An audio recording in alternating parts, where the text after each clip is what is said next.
Hello friends, welcome to special techno channel. Guys, CSIR की तरफ से एक और नया रिक्रूटमेंट आप लोगों के लिए आ चुका है। यहाँ पे जो भर्ती है वो टेक्निकल असिस्टेंट पोस्ट के लिए वैकेंसी को निकाला है। आज की डेट में ही ये नोटिफिकेशन पब्लिश हुआ है। यहाँ पर आप लोग देख सकते हो डेट ऑफ पब्लिकेशन 28 फरवरी 2025।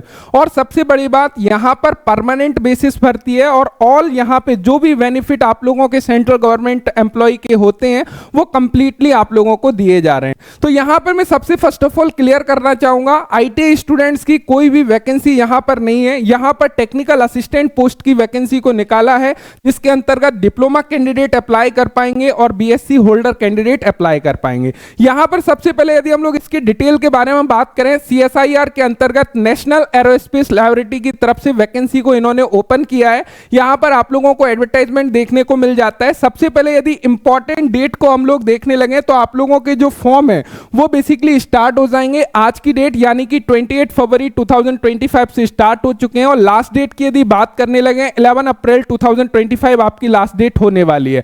यहां पर क्लियरली आप लोग देख सकते हो, इन्होंने बोला है advertisement for recruitment to various technical assistant post on direct recruitment basis. आप लोगों की ये भर्ती है वो डायरेक्ट रिक्रूटमेंट के थ्रू ली जा रही है और ये आपकी परमानेंट बेसिस पर बेसिकली आपकी भर्ती होने वाली है। यहां पर CSIR NAL यानी कि नेशनल एरोस्पेस लैबोरेटरी की तरफ से ऑनलाइन एप्लीकेशन फॉर्म को इनवाइट किया गया है। आप इसके फॉर्म को बेसिकली ऑनलाइन मोड में अपने फॉर्म को आप अप्लाई कर पाओगे। अब हम लोग यहां पे पोस्ट के बारे में बात कर लेते हैं, किस किस पोस्ट की कितनी वैकेंसियां हैं वो डिटेल्स देख लेते हैं। यदि हम लोग टोटल टेक्निकल असिस्टेंट पोस्ट की बात करें तो यहां पे जो टोटल नंबर ऑफ पोस्ट है वो 36 टोटल नंबर ऑफ पोस्ट निकाली है, जिसके अंतर्गत मैकेनिकल का अलग, इलेक्ट्रिकल का अलग, तो डिसिप्लिन वाइज आपको अलग अलग वैकेंसी मिल जाती है। उसके बारे में भी हम लोग बात करेंगे। यहां पर यदि हम लोग पे लेवल की बात करें तो एज पर 7th CPC यहां पर लेवल 6 का पे स्केल आप लोगों को दिया जा रहा है, जिसमें लगभग जो आप लोगों के ऑल जो भी चीजें मिला के जो कंप्लीटली आपकी लगभग सैलरी होगी वो लगभग 70,000 रुपए पर मंथ होगी। 70,000 rupees per month starting salary होने वाली है, जहां पर जो स्टार्टिंग बेसिक होगा 35,400 का स्टार्टिंग बेसिक ये लोग दे रहे हैं, जो कि अच्छा है। यदि हम लोग एज लिमिट की बात करें, इन्होंने जो अपर एज लिमिट रखी है वो 28 ईयर रखी है, लेकिन as per government rule regulations यदि आप लोग कैटेगरी से बिलोंग करते हो, यदि आप लोग ऑलरेडी जॉब में हो, एक्स सर्विसमैन हो, फिजिकल हैंडीकैप्ड कैंडिडेट हो, तो आप लोगों को रिलैक्सेशन भी देखने को मिलेगा। उसकी क्या टर्म एंड कंडीशन है हम लोग नीचे यहां पे देख रहे होंगे। उसके अलावा गाइस यदि हम लोग आगे देखते हैं, यहां पे उन्होंने कैटेगरी वाइज आपके डिसिप्लिन वाइज एजुकेशनल क्वालिफिकेशन को दिया हुआ है, तो इसको थोड़ा सा समझ लीजिएगा। सबसे पहले यहां पर पोस्ट कोड समझिएगा, आपका पोस्ट कोड TA101 से लेके आगे चलते जाएगा। यहां पर 101 की यदि हम लोग बात करें, यहां पर डिप्लोमा इन इलेक्ट्रॉनिक्स वाले अप्लाई करेंगे, या इलेक्ट्रॉनिक्स एंड कम्युनिकेशन इंजीनियरिंग वाले, टेक्नोलॉजी वाले, ये सभी कैंडिडेट अप्लाई कर सकते हैं। यहां पर ध्यान रखिएगा 3 ईयर फुल टाइम ड्यूरेशन का डिप्लोमा है, मिनिमम 60% मार्क्स है, जब भी आप लोग अप्लाई कर सकते हो, लेकिन साथ ही साथ एक्सपीरियंस भी 2 साल का होना चाहिए रिलेवेंट फील्ड से। या फिर उसके अलावा जिन्होंने लेटरल एंट्री के थ्रू डिप्लोमा बेसिकली किया है, उनका 2 साल का फुल टाइम ड्यूरेशन का डिप्लोमा है, तब भी आप लोग अप्लाई कर पाओगे। 2 साल का रिलेवेंट फील्ड में एक्सपीरियंस होना चाहिए, 60% मार्क्स मिनिमम है, तो अप्लाई कर पाओगे। ये कंडीशन सभी में बेसिकली लागू होगी, जैसे चाहे आपने इलेक्ट्रॉनिक्स से डिप्लोमा किया है तब भी लागू होगी। यहां पर मैकेनिकल इंजीनियरिंग वालों के लिए 16 पोस्ट है, यहां पर भी सेम कंडीशन लागू होगी, यानी कि आपका डिप्लोमा है वो आपके डिसिप्लिन से बेसिकली होना चाहिए। मैकेनिकल इंजीनियरिंग के इसमें मैकेनिकल इंजीनियरिंग से होना चाहिए। उसके अलावा यहां पर देखोगे केमिकल इंजीनियरिंग की पोस्ट यहां पर निकाली गई है। कंप्यूटर साइंस की बात करें तो यहां पर BSc इन कंप्यूटर साइंस यदि किया है तो TA104 वाला जो पोस्ट कोड है उसमें आप लोग अप्लाई कर पाएंगे। यहां पर देख सकते हो, या BSc इन कंप्यूटर साइंस या उसके समकक्ष मिनिमम 60% मार्क्स एंड 1 ईयर का फुल टाइम प्रोफेशनल क्वालिफिकेशन है, आप एलिजिबल हो, अप्लाई बेसिकली आप कर पाओगे। साथ ही साथ diploma computer science engineering technology at least 3 year full time duration का है, मिनिमम 60% मार्क्स है, 2 साल का एक्सपीरियंस है, अप्लाई कर पाओगे। तो इनमें से यदि कोई भी क्वालिफिकेशन आपके पास में है तो डेफिनेटली आप कंप्यूटर साइंस में अप्लाई कर पाओगे। उसके अलावा यहां पर आप देखोगे मल्टीमीडिया एंड एडमिनिस्ट्रेशन के लिए भी वैकेंसी को निकाला है, तो यहां पर भी उसी के लिए आपसे क्वालिफिकेशन मांग रहा है। उसके अलावा सिविल इंजीनियरिंग से डिप्लोमा किया है तो 106 में अप्लाई कर पाओगे। इस प्रकार यहां पे अकॉर्डिंग टू पोस्ट कोड आप देख सकते हो 101 से लेके 1012 तक अलग अलग पोस्ट कोड में आपकी वैकेंसियां हैं। अलग अलग पोस्ट कोड के लिए अलग अलग एजुकेशनल क्वालिफिकेशन मांगा हुआ है, डिसिप्लिन वाइज डिप्लोमा मांगा हुआ है। तो आपने जिस डिसिप्लिन से डिप्लोमा किया है वहां पे उस पोस्ट के लिए बेसिकली आप अप्लाई कर सकते हो। कुछ जनरल इंफॉर्मेशन यहां पर दी गई है। इस जनरल इंफॉर्मेशन के अंतर्गत आपको आपके बेनिफिट्स के बारे में बताया हुआ है। तो यहां पे सबसे पहले आपको क्लियर है लेवल 6 का पे स्केल आपको मिलने वाला है। उसके अलावा यहां पे क्लियर किया है कि आपको डियरनेस अलाउंस मिलेगा, ट्रैवलिंग अलाउंस आपको मिलने वाला है। उसके अलावा एचआरए हाउस रेंट अलाउंस मिलेगा। यहां पर एलटीसी फैसिलिटी आप लोगों को यहां पे मिलने वाले, सीसीएस कंडक्ट रूल के थ्रू जो भी चीजें हैं वो आप लोगों को कंप्लीटली यहां पर बेसिकली मिलने वाली है। साथ ही साथ चिल्ड्रन एजुकेशन वो सारी चीजें यहां पे आपको ऑल भत्ते वगैरह मिल जाएंगे एज पर गवर्नमेंट रूल। तो यहां पे कोई भी बेनिफिट में कमी नहीं है, ऑल बेनिफिट आपको यहां पे दे रहा है सीएसआईआर। अब एज लिमिट एंड रिलैक्सेशन की यदि बात करें तो मिनिमम एज लिमिट 18 ईयर रखी है और मैक्सिमम एज लिमिट जो है वो आपकी 28 ईयर है। लेकिन यहां पे यदि आप कैटेगरी से बिलोंग करते हो, यदि एससी एसटी कैंडिडेट हो तो अपर एज लिमिट में 5 ईयर का रिलैक्सेशन देखने को मिल जाएगा। यदि ओबीसी नॉन क्रिमिलियर कैंडिडेट हो तो आपको 3 ईयर का रिलैक्सेशन बेसिकली देखने को मिल जाएगा। इसी प्रकार यदि आप लोग फिजिकल हैंडीकैप्ड कैंडिडेट हो 10 ईयर का रिलैक्सेशन आपको देखने को मिल जाएगा। उसके अलावा यदि आप कहीं सेंट्रल गवर्नमेंट एम्प्लॉय हो, गवर्नमेंट एम्प्लॉय हो, पीएसयू हो, वहां पे यदि आप नो ऑब्जेक्शन सर्टिफिकेट लगाना अनिवार्य है, उस केस में भी आपको 5 ईयर का रिलैक्सेशन अपर एज लिमिट में देखने को मिल जाएगा। तो ये चीज भी यहां पे इंपॉर्टेंट जो यहां पे एज लिमिट एंड रिलैक्सेशन है उसमें यहां पे इन्होंने मेंशन बेसिकली करी हुई है। तो जो भी चीजें इंपॉर्टेंट है मैं ऑलरेडी आपको यहां पे क्लियर कर चुका हूं। उसके अलावा हम लोग सिलेक्शन प्रोसेस को जान लेते हैं। ये बेहद महत्वपूर्ण है आपके लिए कि सिलेक्शन प्रोसेस हमारा कैसे होगा, कितनी स्टेज होंगी, वो काफी ज्यादा महत्वपूर्ण है।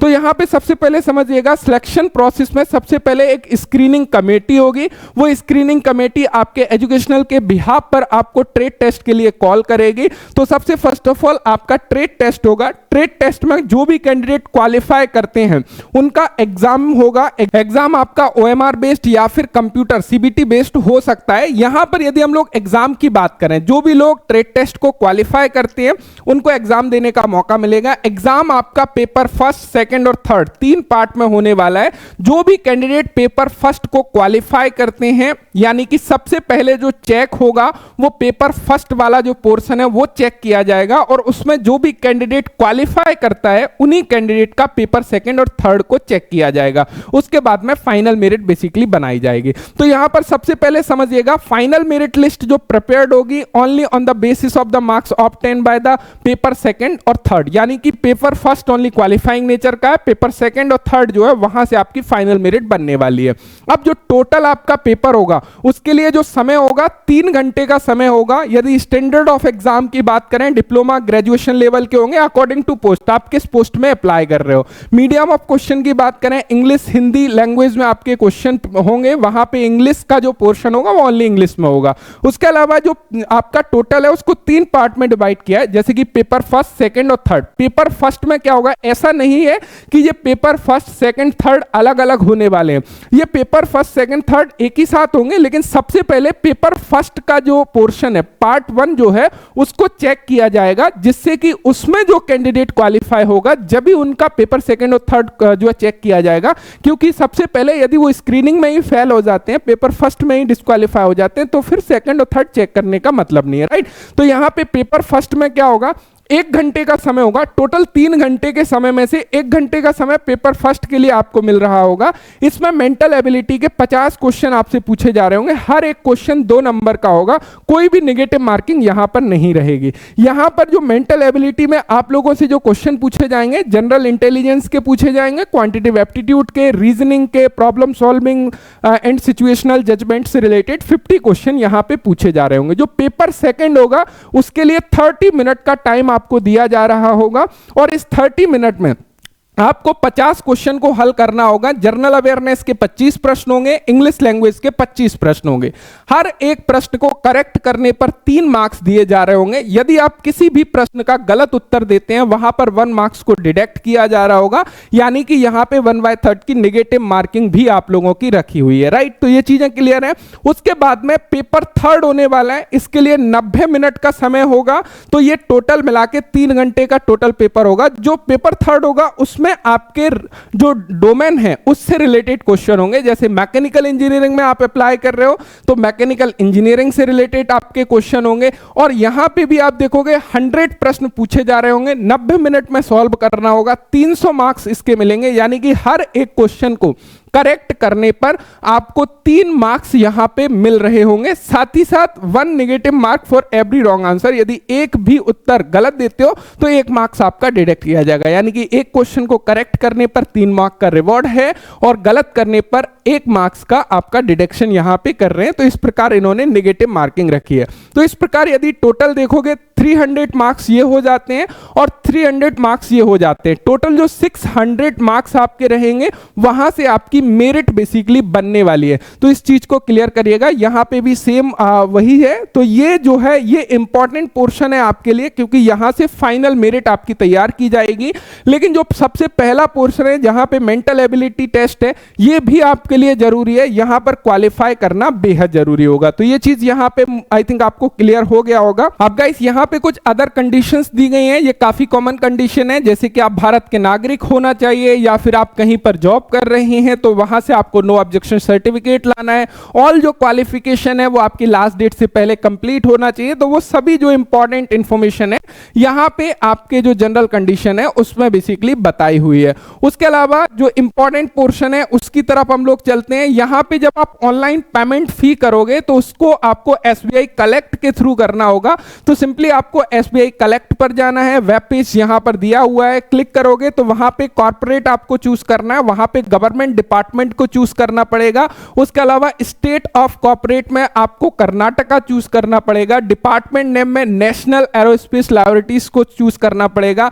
पर्पस ऑफ पेमेंट में एप्लीकेशन फी रिलेटेड चूज करना पड़ेगा। Then mention advertisement number and उसका पोस्ट कोड वगैरह आपको मेंशन करके अपनी पेमेंट को यहां पे कर देना है। गाइस जैसे ही आप लोग पेमेंट कंप्लीट करोगे तो आपको एसबीआई रेफरेंस नंबर मिलेगा। वो आपके लिए काफी ज्यादा महत्वपूर्ण है। जब आप एप्लीकेशन फॉर्म को फिल करोगे वहां पे आपको SB collect reference number, date, amount जो है फिल करके अपने एप्लीकेशन फॉर्म को कंप्लीट करना पड़ेगा। मुझे उम्मीद है एसबीआई कलेक्ट का पूरा प्रोसेस आपको समझ आ गया होगा। बाकी यहां पर कंप्लीटली स्टेप बाय स्टेप आपको इंफॉर्मेशन दी गई है। इस पीडीएफ का लिंक भी मैं आपको डिस्क्रिप्शन में प्रोवाइड करा दूंगा, वहां से आप लोग और भी डिटेल में इस इंफॉर्मेशन को देख सकते हो। बाकी आपको कोई भी इशू नहीं आएगा, सारे स्टेप दिए गए हैं। इजीली आपको स्टेप्स को फॉलो करना है, अपनी पेमेंट को कंप्लीट करना है। तो मुझे उम्मीद है कि ये ऑल इंफॉर्मेशन मिल गई होगी। काफी इंटरेस्टिंग, काफी महत्वपूर्ण गवर्नमेंट डिपार्टमेंट में वैकेंसी है, तो आपको डेफिनेटली अप्लाई करना चाहिए यदि आप लोग एलिजिबल कैंडिडेट हो।